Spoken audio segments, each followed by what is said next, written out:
Hello everyone and welcome to another edition of What's on My Desk. I thought that was just stupid. What do you mean? This is what's on your desk? This is all on my desks. Let's do a market update. Yeah.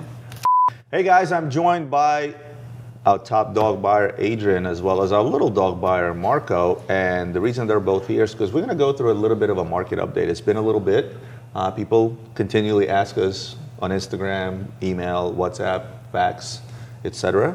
in regards to, hey, what's going on with the market? Because when the market gets a little iffy or volatile, I should say, which I don't believe it is anymore, but people, they want to know. When things were going through the roof, up and up and up, nobody asked us for a market update, right? I'm about to say it's old news, and most people are, I think, already tired of talking about it as to where the market's going, where the market's been. It literally is old news at this point. And I said this on the last market update, where the market has pretty much reached equilibrium levels. You're not seeing big price fluctuations across anything. In fact, you're starting to see some prices go up on some certain items. Via Daytona, that was just discontinued. You know, that went up 10, 20, even 30% on some models, then came back down after the FOMO exited, I would say. So now you're seeing very, very healthy price levels, and that's what's actually increasing consumer confidence to buy product again. And I think what you're referring to is probably top 10%, 5-10%, i.e. a lot of the popular models, stuff that you see popping off the shelves on a daily basis, i.e. You look at things like Batman's, Daytonas, and things of that nature. You look at Royal Oaks, Nautiluses. Again, the popular stuff, the stuff that was hot a year ago, doesn't mean it's not hot anymore. Just because the prices have adjusted doesn't mean they're not selling. We're still selling. And the cream always rises to the crop, right? Even within specific models. The cream always rises to the crop. That's a good one. The cream rises to the crop. I thought it was to the top. To the top, whatever the expression. He's Canadian, sorry. Whatever the expression is, the point being, within the range, right? You have a Nautilus. Your 5711, 5712 will be pretty stable, but your 5980 rose gold, 5990 rose gold, those have actually started to come up in price, right? So the most in-demand watches will always tend to be those first ones that recover, and they're also the ones that did come down significantly. I think the easiest way to gauge is as to why, it's good to have, head of procurement and somebody that works for you in the department at the table is because as dealers, we don't look at market prices based on the sell. We look at market prices based on the buy. Cost of acquisition, right? Or what does it cost for the product actually, right? What we're paying out for certain product. And I've been seeing, you keep me informed in regards to what comes in at what price. And I've seen you paying slightly more than you were a couple of months ago, 3 months ago, even a month ago for, again, some of the hotter stuff. But what I also like seeing is that some neo-vintage stuff from other brands that we've discussed in the past, i.e. Breguet, Audemars, some older APs, some older, even some of the older Rolexes, I see those prices starting to climb up a little bit. I see dressier watch prices starting to climb up. Your average annual calendar from Patek Philippe has come up in price. Your average Olanga has come up in price. Independents are still climbing in price, regardless of this dip. I feel like the independents haven't even been affected by whatever dip took place. Well, I shouldn't say that. Some did. Again, some of the hottest, most popular models. Yeah. But the other ones, I'm seeing a steady climb. Yeah, I think also it's important to take into consideration that the whole social media hype started, let's say even going back 5 years, about 2018, right? And it takes time for a collector to mature in his taste and really come into what he wants to specialize in, right? At the beginning, people will focus on what they see most, right? It's kind of your what's that? Recognizability. Yeah, it's the Rolex, Patek, AP sports watches, right? And then over time, they'll kind of segment out into potentially the vintage, the high complications, because their tastes mature over time and they get into really the watches that they appreciate for X, Y, or Z reason. And one thing is obviously clear, that trends always change, right? And things can't continue on an even playing field for the longest time. Like Nautiluses, Royal Oaks, and certain models can't just continue to go like this. Just like back in the day when you had some of your 5970s and 5070s and bigger Royal Oak offshores that were limited edition that were doing this and then started going like that. They don't start to go like that because there's anything wrong with the watch. It's that people's tastes change, right? They get tiresome of some things, then they look for the new thing. The difference is that before it used to be, those trends used to change among collectors, and all that was really controlled in a secondary market via the internet, right? Availability of certain goods because there's no social media. Today, that's very much controlled by social media, but yet social media is still pumping out what? They're still pumping out the Nautilus, the Royal Oak, and now I think some outlets starting to shift their focus. Because if you're a social media outlet, let's say you're an influencer, you're not in the watch business, you're somebody that needs the clicks, be it TikTok, Instagram, YouTube, or whatever it is, in order to gain revenue, or talk about certain things that attract the most attention in order to get, during the live, you get the super chats or something like that, right? I'm seeing those people starting to do the same thing, because they're not shifting based on actual popularity of the end user. They're shifting based on the popularity of the views that they get, right? Because you continually post Royal Oak over and over and over. During the hot times, we get the most likes. Today, I feel like even the social media outlets, the influencers are starting to shift a little bit, because they're realizing that, it's time to change things up a little bit. So the question becomes, what comes first, the chicken or the egg? Is it the social media that's influencing those trends, as you mentioned, or is it the consumer behavior? And I think it's the first. I think it's dependent on a few factors, right? I think social media definitely plays into it, and it's an important factor. I think another important factor is people. I think it's really the second point, right? Again, it comes down to that maturation in tastes and preferences over time. And I mean, I've been working here now over a year. I can't tell you how many people started out buying Rolexes and AP Royal Oaks and Nautiluses and wanting Aquanauts and all these models, and now they've come to Longas and Breguets and Independents, and they're fascinated by the unknown. They're curious, right? But then, is it us influencing that decision, or is it the market? I think we play an important role based on the content that we create for social media, because they see kind of what I would like to call more experts in you guys, and somebody like myself who's just passionate about watches, talking about these day in, day out, and it becomes almost like a self-fulfilling prophecy, like, oh, I should look at this because these guys are talking about it. Now I'm going to bring in another factor for you. And it's not just us, by the way. Let's bring in the factor that we're, lately the buzzword is asset class, watch index, alternative assets, investments, right? That's the buzz talk around the watch industry, right? Whether the market has gone up and gone down, that talk hasn't ended, and it continues to accelerate, right? And now you have people out there looking for the next best thing.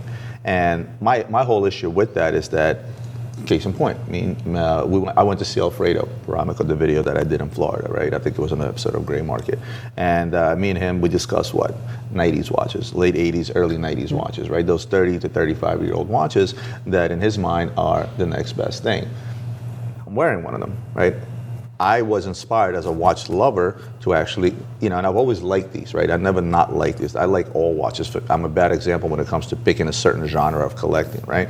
But this is certainly that ignited a fire inside me as a watch dealer to go out there and say, you know what, I'm going to put this watch aside. I'm going to wear it for a little bit. We've always had those watches. We always carried those watches. But here comes somebody like 𝗴𝗿𝗄𝗯 who's able to influence even myself, who's a watch dealer, right? So the question becomes, was I influenced by the fact that this is probably one of the most iconic chronograph movements from Lemania and this watch? This is a Daniel Roth era Breguet, and Breguet is the godfather of all watchmaking. For me, yes, but for an average consumer, after he watches that video, is he going to be inspired by what I just said, or is he going to be inspired by the fact that this is the next thing that should pop? Well, listen, I think a guy like 𝗴𝗿𝗄𝗯𝗲, where he's pretty much known in our industry as somebody that's obviously very, very reputable, obviously very, very knowledgeable, he's got the style about him. You know what I mean? It's just a lot of times people tend to almost magnetize, or if is that even a word, go towards somebody like that as... He's got charisma coming out of his ears. As a new source of whatever information, because like I said, people get tiresome of stuff and they look towards the next best thing, just like you said. Now, the key here is are you going to influence the 80s Breguet to a Rolex Submariner buyer, the younger crowd, the Gen Zs coming in? Maybe not right away. Because the problem is this is still a small 36 millimeter watch on a leather strap. So it's going to take a little bit of time. And one of the things that we saw a trend of hype models being influenced by social media, by celebrities, right?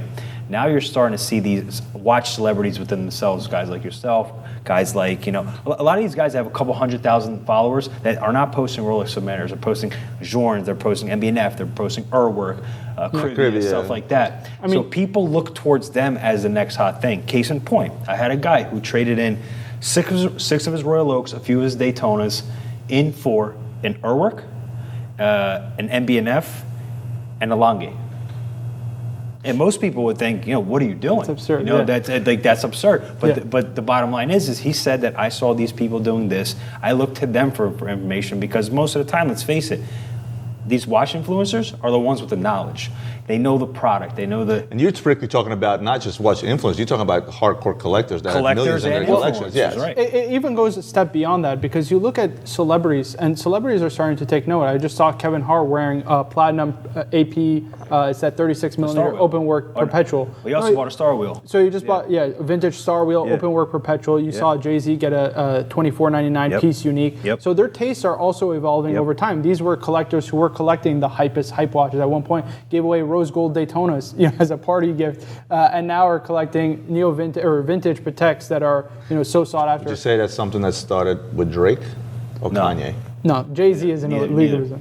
Either. I would say it's hard to really pinpoint who that is, but historically speaking, we've always seen Jay-Z kind of be the catalyst that started the whole trend. We saw it from way back with Audemars Piguet. Then when he started talking about big face rollies and Hublots and stuff of that sort, RMs. Obviously, he was definitely the first the rapper that was wearing RMs. And now you're starting to see a trend towards $24.99. He bought a 5004. Yeah, right? I think it was also a piece Ruby, unique. So it's only until he's gonna rap about it in a line, which people are gonna have to decipher because most. He doesn't. I feel like he doesn't have to anymore because the minute he puts something like that on his wrist, it gets plastered all over social media. He still does. It happened when he wore the sapphire. He bought the sapphire. J Balvin bought the sapphire. Maluma bought a sapphire, and then so he's literally bought the a guy. couple of sapphires. Yeah. So that being said, we'll see where it goes. I mean, we've seen Drake with the Paul Newman Daytona. We've seen Drake with I think it was a JPS one that he bought for himself. So I think and I've mentioned this before. I think the key is like. A lot of these guys who go for the hype stuff that then get it directly from AD, they know that they're getting the real thing. So the key is buying the dealer, right? They have to make sure that it's the correct watch. It's not a Frankenstein. It's not aftermarket. The biggest parts. issue I've had with vintage and why it took me a while to get into the vintage side of this business is my biggest fear wasn't the fact that I knew I wasn't going to do any foul things, right? I wouldn't put Frankensteins together or sell something for what it isn't. But my biggest fear always was with getting into vintage is screwing somebody over, or I don't want to say screwing somebody over, but putting forth information that ends up being false due to the fact that I don't know, right? There's a lot of unknowns in the vintage, right? So I didn't want to be the guy to sell somebody a dial that may have been refinished or washed, and due to my inexperience, I didn't pick up on that, and I ended up charging a guy $300,000 for a watch that's $100,000. That was always my biggest fear, which is why we befriended Adam. And Adam, his knowledge is superb. I trust him. He's very straightforward, same business ethic as us, and which is why we were able to expand the vintage side of things because we have somebody on our end who I can inexplicably trust to know that I won't make a mistake. It's not about screwing somebody over. It's about making a mistake by not knowing specific details on a particular watch. But I think it even extends beyond the vintage market. I think one fear that a lot of collectors that I've personally talked to, let's say in the independent range, is I buy this today and I'm going to be offered 30 cents, on the dollar of what I paid for. And one part of becoming a watch buyer in kind of niche markets is the client understanding and being educated as to what they're buying, right? Because people don't often realize an independent has become a really traded market, the same way that the vintage market was, right? Because a lot of the time you're working with, for example, we just had a Star Wheel with a crazy patina that was trading probably about 30,000 or 20,000 above, what a regular Star Wheel is. Because of that patina, it essentially makes it unique. And it's kind of the same with independents, right? They're kind of unique in the sense that there's not much production out there. It's hard to pinpoint the market, but it very much is a traded market. And at any given time, you can pinpoint the price of these watches. I think the key with independence, and this is actually really great why we have Marco here, is a lot of people that are interested in the product, like you can't convince somebody to buy an independent if they're not looking at it. Yeah. Right? You can't call this guy and say, hey, buy this, Legacy Machine Perpetual because it's the next cool thing. You could do that with a Rolex. You could do that with the Patek because they understand what it is. They recognize it. It's been here forever.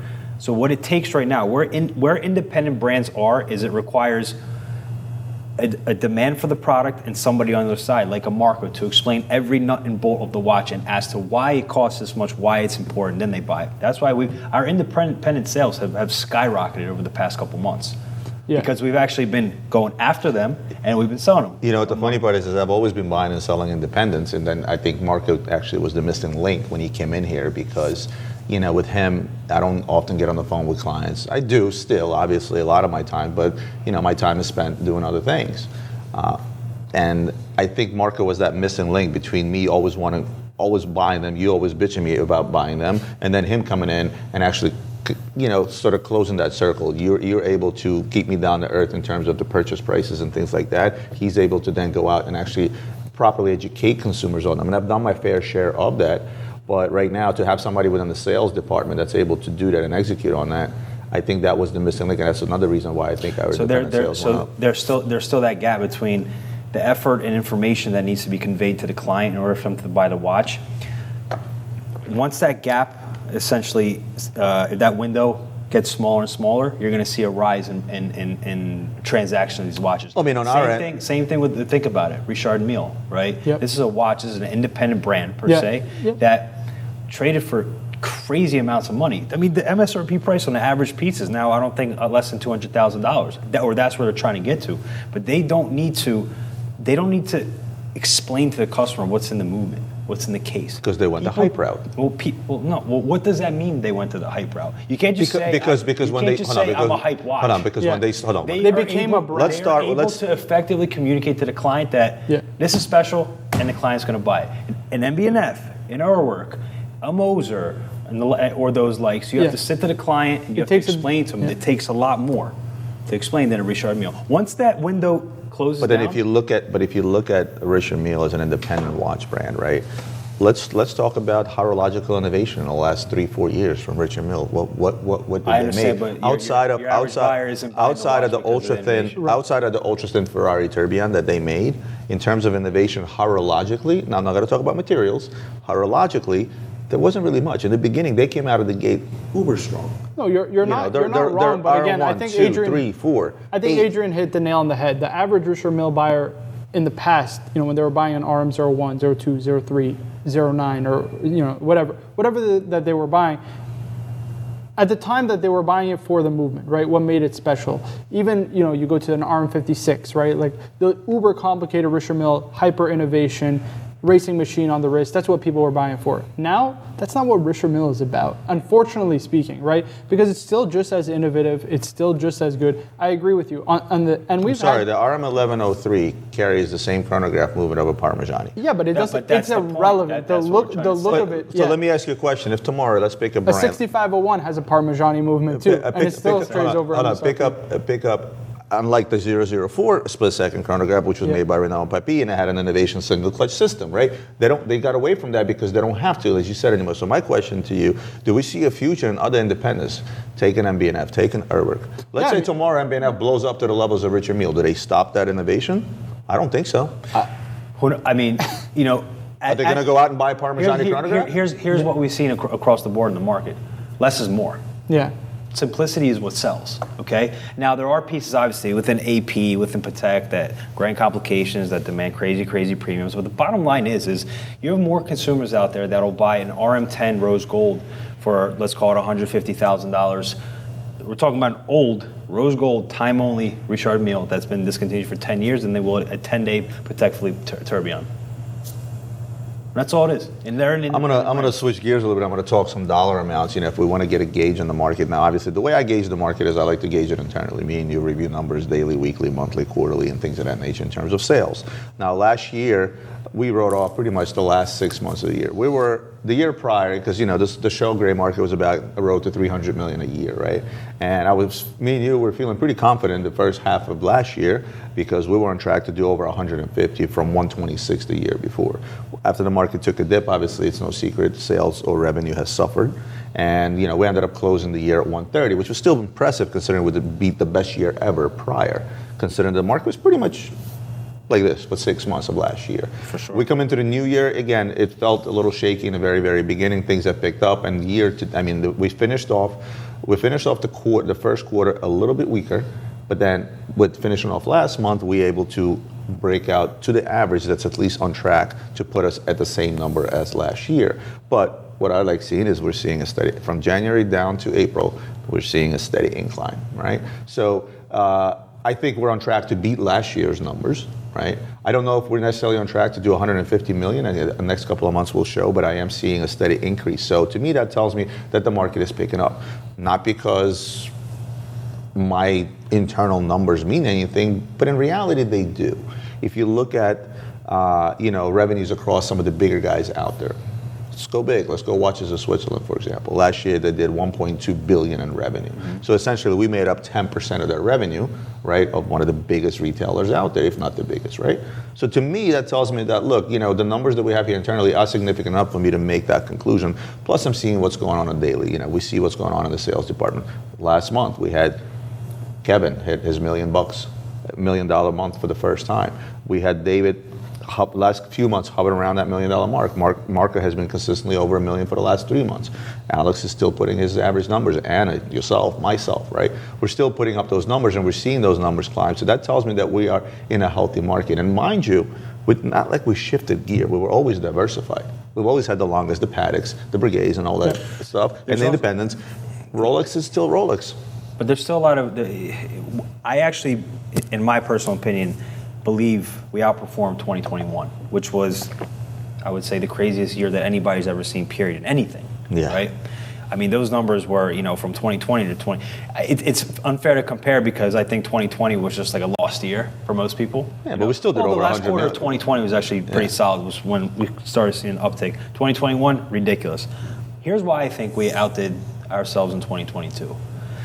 For one, if you look at the top 20 watches in the world, right? We call them Submariners, Daytonas, Nautiluses, I don't have to name the rest, right? If they fell 40% in price across the board, that's a huge shavings off of gross revenue, right?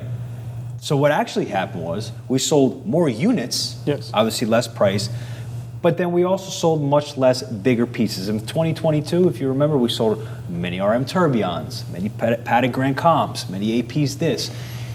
And the consumer confidence was a little bit taken back by spending that type of money in 2022. So I really believe that without those outliers, the RM Tourbillons and the $1 million+ pieces that we weren't selling in 2022, I think we outdid ourselves. But yet, if you notice, the last 60 days, we've sold a ton of bigger stuff. If you think about it like this, 2021, if you sold a Pepsi in 2021, it's like selling one Pepsi in 2022 is like selling a Pepsi and a half in 2020. Yeah, that's true. Yeah, so I guess overall we did well as a company. We did very well as a company. And we're seeing, another indicator that often people like to look at it, even though I always say that auctions are not really the best indicator, but oftentimes auctions can be somewhat of an indicator, right? When you look across market sentiment. It's market sentiment to see what customers are doing. Well, Monaco Legends auction that just took place a week ago, the famous Yachtmaster that fetched 2.2 million euros. It's awesome, right? But the reason I wanted to bring that auction up, and let me see that laptop. The reason I wanted to bring that auction up is because this auction had a really nice diversity of product across the board. And I'm going to pick out a few that I wanted to get your take on and give my take on as well. Because, again, we're not going to go through the entire however many lots were there. But, I mean, first and foremost, let's talk about the Rolex. What's your take on that Rolex? Yeah, I mean, platinum piece unique Yachtmaster. It's a pretty surprising result to see a Yachtmaster go above that two. That was like the dog-eat-dog model. That was like one of the least popular models. I think it's a piece unique from Rolex. Yeah, I think that's also one point. The fact that it wasn't gold also, because it can kind of be catered towards the Arab market, also puts the price up, right? Because it's not like for example, a piece unique unicorn Daytona. That wasn't even if it was a day date. Yeah. A gold day date. But again, because it's not gold, it can appeal to a broader market, right? You have Asia and also the Middle East, and you can have the United States and Europe. These are all competing segments for that one watch because, first of all, it's a piece unique, and second, it's in platinum. Well, I mean, I think it was a hell of an anomaly, and I think whoever bought that, if it's not Rolex, it's somebody. It's probably Rolex, honestly. You think? Yeah, it's going to end up in a museum. 100%. 2.6 million isn't 26. Remember, like 2.6. We have buyers that spend 2.6. That is true. People want a piece of history, they'll buy it. And also, you have that client that buys watch it. Will The never, same watch, client. how about this watch will never be 2.5 ever again? It's a Picasso. Yeah. So one of one. So you have guys out there. 10 years, you put have that guys watch that in put auction, these it'll type of fetch much alternative assets into funds, like the guy that bought the Grandmaster Chime that fetched 31 million, whatever it was. That went into a fund, and people laughed at him at the time. Now pull that piece out today after the market and this, that, and that. I think it fetches 40 million plus. Yeah, it does. It does easily. One of the cool things I saw on here, you guys know we like our Conjar dial or funky dial Rolexes, stamp dial Rolexes. There were quite a few Conjars in here. A 1500 Datejust. fetched. It was estimated 7 to 14,000 euros fetched, 27.3. That's crazy. Way over estimate, which is way over $30,000. I was happy to. I was a little bit taken back by the Breguet subscription set. That's the one that in platinum they came with a perpetual minute repeater as well as a matching pocket watch. It was estimated 120 to 250. I expected that to go to the higher estimate. It only fetched 175,000 euros. In fact, I think that was a deal for whoever bought that. That's a mention that I wanted to, one of the watches I wanted to mention. 3450-1 integrated bracelet Patek. Vintage Pateks tend to fetch lower values when it comes to integrated bracelets, which for the life of me, I don't understand why. Yeah. It was estimated to go up to 360 euros. It got up there, 180 to 360, it fetched 280 euros, which I think isn't so bad. And this is a pretty clean example as well. I like that one.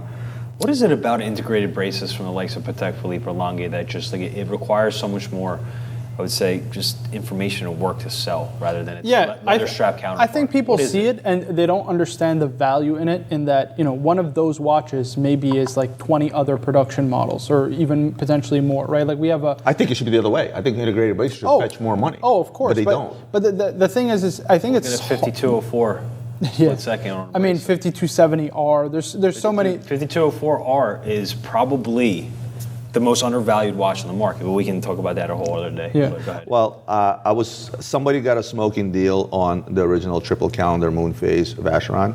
We sell a lot of the modern versions. The funny thing is they had a modern one that was estimated 15 to 30, which did not sell. And then they had a vintage one. Did not sell? No. And they had a vintage original one that was estimated 20 to 40,000. I wasn't bidding in this auction, but if I saw this go up to 26,000 euros, I would have placed an additional bid. I would have went up to the higher estimate on this watch because, look, I don't remember the last time I seen one of these available in the market. Yeah, there's probably only a handful out there, right? So I think that was. What are your thoughts on the 3710 Nautilus fetching 71.5 euros?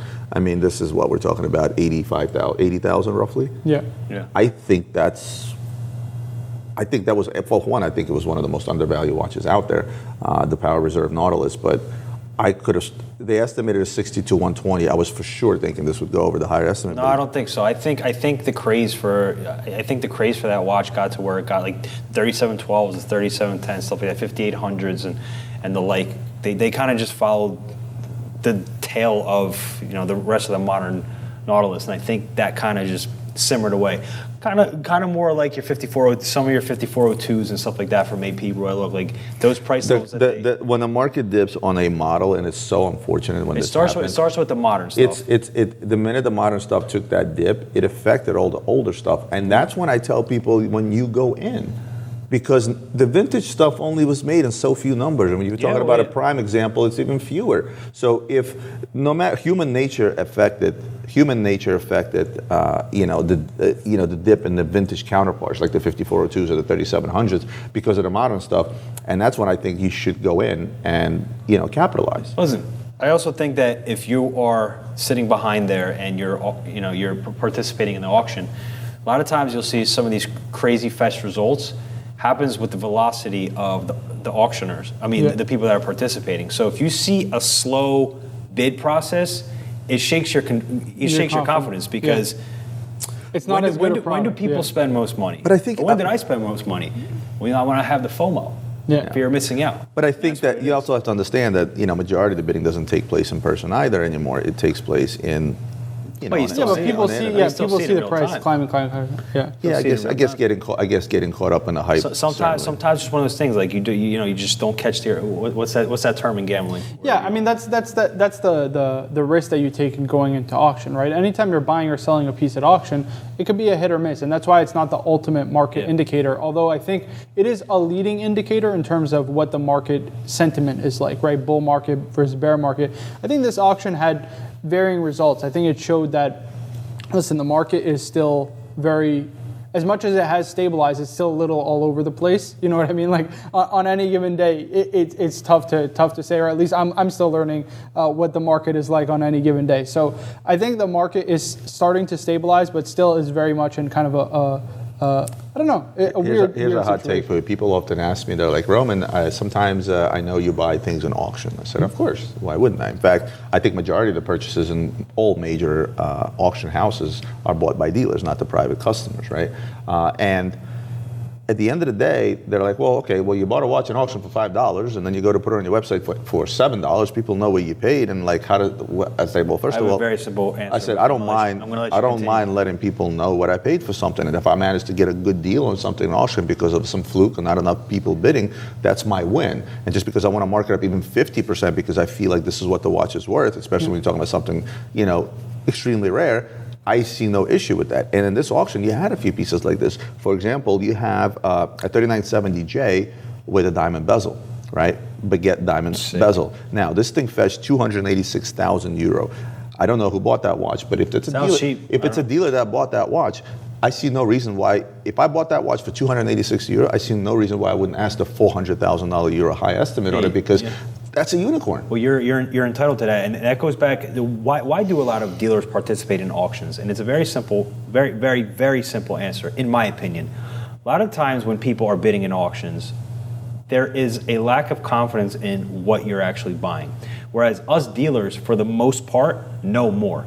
So selling watches is a curated process, right? If you look at 400 watches that we have online, we don't sell anything by somebody saying click buy it now. Very little, maybe some Rolex for 10,000. Yeah, I mean, once out of 100. Exactly. Even on a Rolex. It happens, but the thing is, somebody calls in. You have to explain to them. You have to explain the condition, the service history behind. Detailed you pictures. You have to send detailed pictures. You have to possibly take trade-ins. That's why the dealers buy these stuff, because again, it's a curated process, and a customer doesn't. A lot of times in auctions, how many times have you gotten calls from your clients that said, "Oops, I bought this in auction. I messed up. I made a mistake. I didn't know what I was buying. I kind of, FOMO decision." I mean, they do have previews, but we've been to a bunch of auction previews before, and who do you see in the room? Mostly dealers that are sitting there looping every single watch. Every time I go to a preview, I'm looking at a vintage.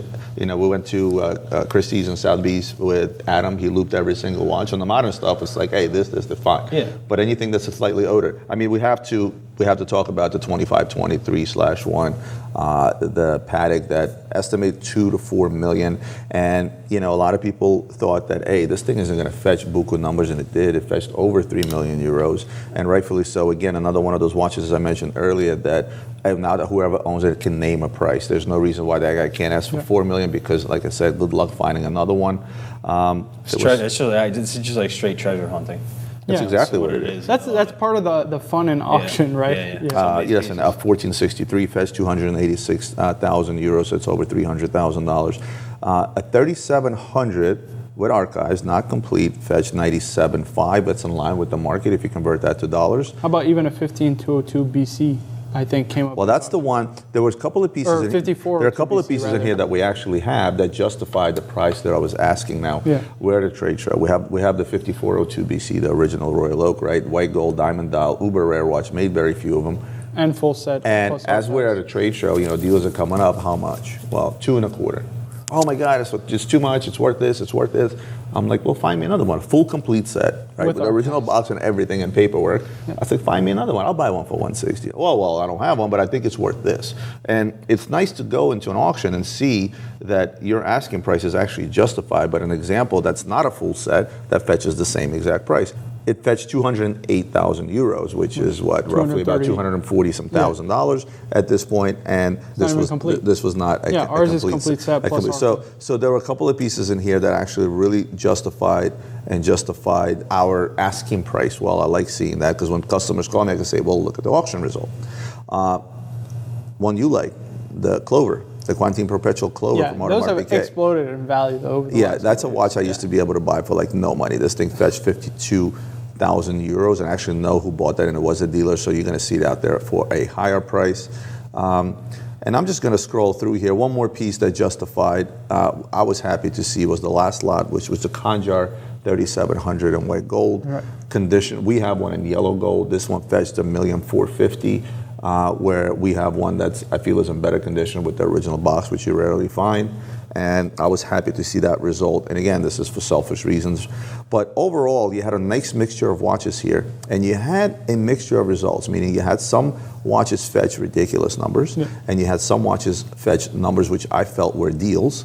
And what you're describing is a healthy market environment, and that's literally, you literally took the words out of my mouth. We're literally just describing a healthy market. This is where the market should be.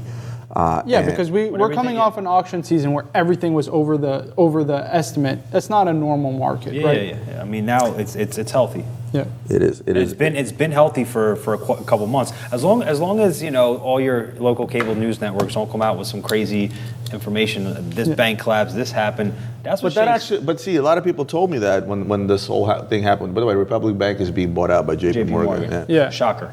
Right. Yeah, I mean the whole any conspiracy. Listen, the whole credit situation is kind of worrisome, but at the end of the day, I don't think it will be that impactful overall. I mean, listen, it remains to be seen, but hopefully history doesn't repeat itself and banks learn the first response when that happened is we directly saw an impact. Yeah. We had clients that were pulling money out of these smaller banks. Yeah. And then, but we also had clients that were pulling money out and putting it into watches, which are now. But not most. Most people are in a panic situation. They want to hold. They want to put into safe, whatever. They don't want to spend it on quote unquote luxury items. But that dissipated. Yeah. That ended pretty in quickly. a week. It goes away pretty quickly. And again, it just shows going back to this idea that one, sales volume has increased. Even cost, like the average sale price that I'm selling currently is much higher than it was even going back 6 months ago. So volume is up, sale price is up. I think it shows, one, a healthy market, two, consumer confidence is, although it was shaky, I think people are starting to realize, like, listen, this is like a market like any other market. Right? If you buy well, you'll be able to sell well. I don't see, even if we see overall volume maybe down from what it was in 2021 or prices not where they were, the demand for the product has not changed. That's why we're seeing a lot of trade-ins, because people are like, I still want a product, but you know what? Maybe I'm not as comfortable laying out a whole bunch of money. Let me take something off that I don't wear and put it in trade. And that seems to be the narrative right now. So it is what it is, right? I mean, look, at the end of the day, financially, with trades, we make out.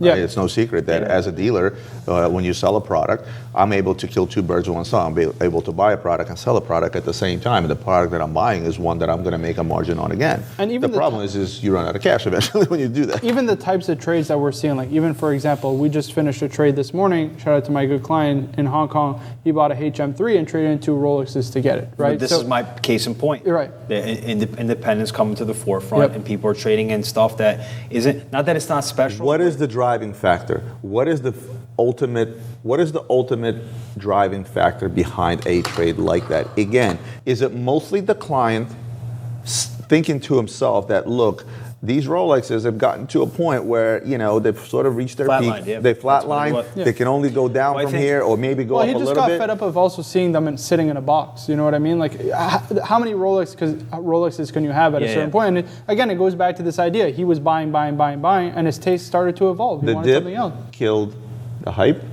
And again, I still feel that we are majorly in the market where the consumer demand is driven by the investment aspect or the going up in value aspect. And that's slowly going away. And finally, horology is coming back to the forefront, which is why you're going to get guys asking for watches like this, independents, longas, well-made watches, complicated watches. And it's going to take some time. This isn't going to happen overnight. And this is, I think this is where the market is. We're in a time where people, collectors are no longer driven by that hype. It's like being in a casino, right? Like where you're winning and you're winning and you're winning. I mean, there's a perfect example. We have a new customer who's been fantastic. He's overseas, and his line of thinking, well, he's a finance guy, and his line of thinking was, look, the Royal Oaks and the Daytonas that I have, and I have plenty of them, right? I've been collecting them over the years. I have easy allocation to them. They got to where they got to, right? Let me hedge it into something stable.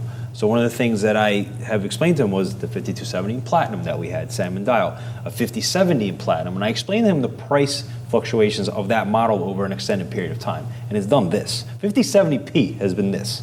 Yeah.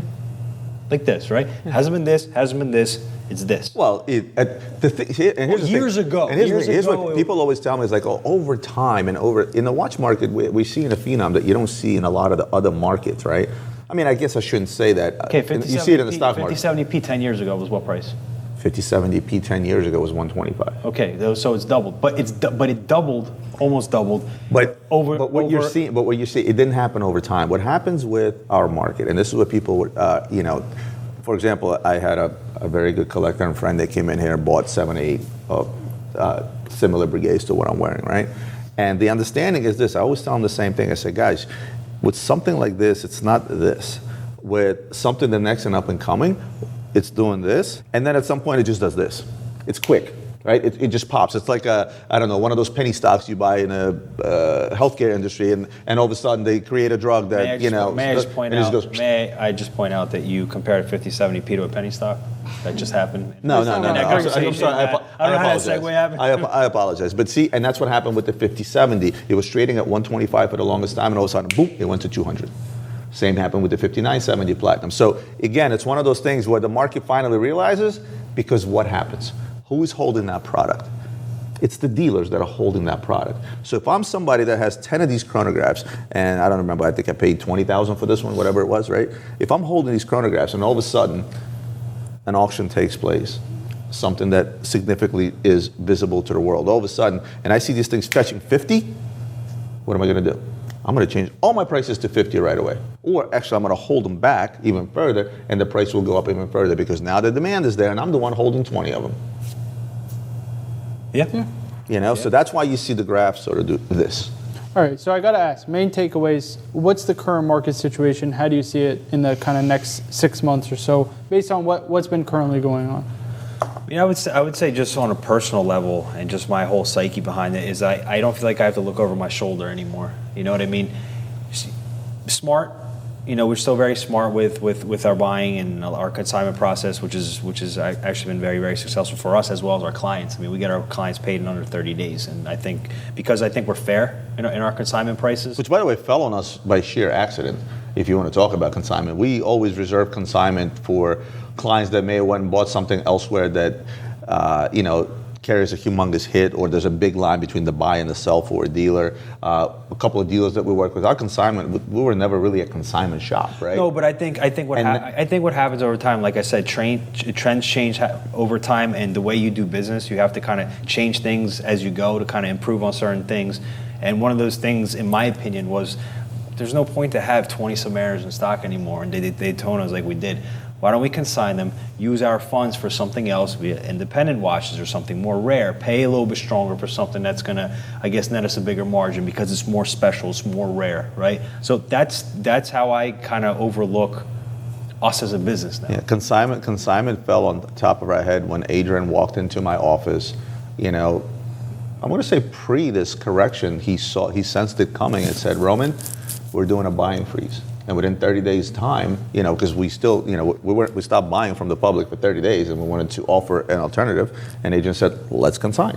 Yeah, I have some clients now exclusively that consign with me because they tell me, like, "Listen, Marco, no offense, but there's no point in me selling you your watch, because I know in 2 weeks or 3 weeks' time this watch is going to get sold. I'm going to net more profit." You know what I mean? You're getting more I'm leaving money on the table. Exactly. Essentially. And that makes me happy because I can get more Roman buys in. Listen, it's oh god, so it's a balancing act. What we've gotten away from, me and you, obviously, is the old mentality that we were so used to for myself a decade, you for 2 decades, was this trader mentality, right? We're no longer traders.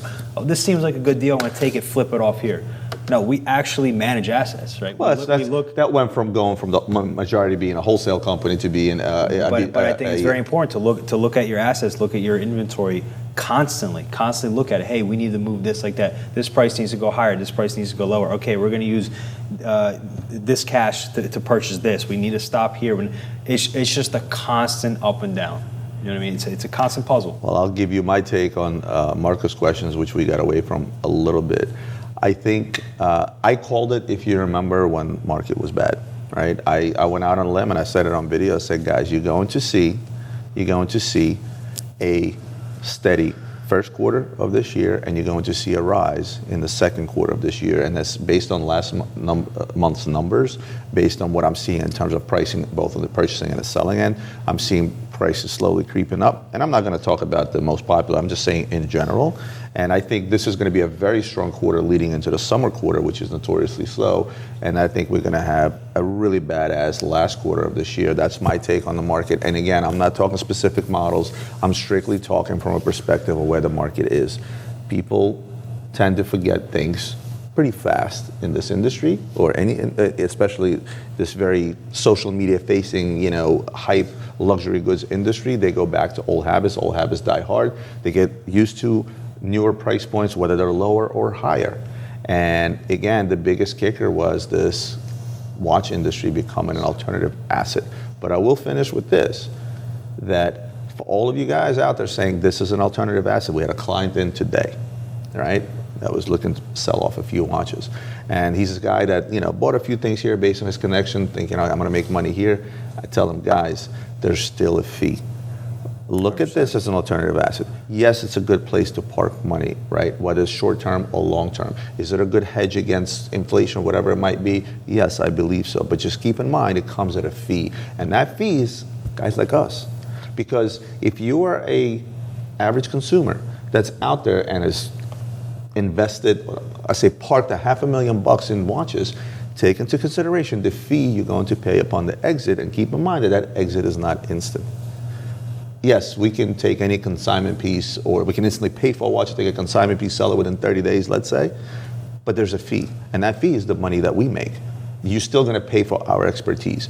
It is truly, truly an alternative asset and a place to park money for someone like myself, yourself, or somebody that's in the industry, because we are able to, A, buy it at the right price, B, we have exposure to be able to sell it back out to a consumer market, worst case scenario, wholesale, and we don't pay a fee. Our only fee is the cost to run the business.